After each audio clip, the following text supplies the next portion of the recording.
શાળાના સુપરવાઇઝર, શિક્ષક અને વાલા વિદ્યાર્થી મિત્રો, આપણે સૌ જાણીએ છીએ કે 2 દિવસ પહેલા આપણે શાળામાં શિક્ષક દિનની ઉજવણી કરવામાં આવી હતી અને એમાં ઘણા બધા વિદ્યાર્થીઓએ ભાગ લીધો હતો અને ભાગ લેવો જ જોઈએ કે આ શાળાનો એ જ સમય એવો છે કે જ્યાં આપણને બધું શીખવા મળે છે. એમાં મેં પણ ભાગ લીધો હતો અને એના શિક્ષક દિનના સારા એવા અનુભવ લીધા હતા. પહેલાં તો એ બધા વિદ્યાર્થીઓની માફી માંગવા ચાહું છું કે જેમને એ દિવસે મારા તરફથી કોઈ દુઃખ થઈ ગયું, કેમ કે શિક્ષકના હોદ્દા ઉપર હોવાથી થોડુંક શિસ્તમાં અને થોડુંક મને ક્ષમા રાખવું પડે. પણ મને એટલું પણ જાણવા મળ્યું કે શિક્ષકનું કામ જેટલું સરળ લાગે છે એટલું નથી હોતું. શિક્ષકનું કામ ફક્ત એટલું ભણાવવાનું નહીં પણ વિદ્યાર્થીને સાથે રાહ પર લઈ જવાનું હોય છે.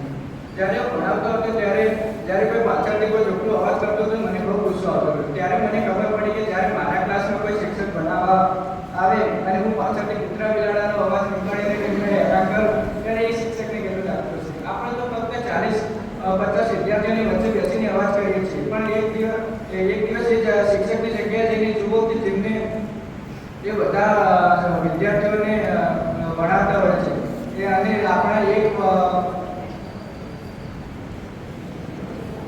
આપણે અવાજ કરીને એમને આખી લીંક તોડી નાખીએ છીએ. આપણે એકવાર એ શિક્ષકની જગ્યાએ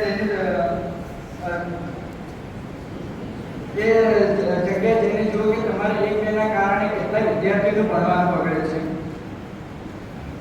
જો આપણા કારણે બીજાનું ભણવાનું બગડે તો આપણે ન કરવું જોઈએ. હું તો ખાલી એક જ દિવસનો શિક્ષક બન્યો હતો.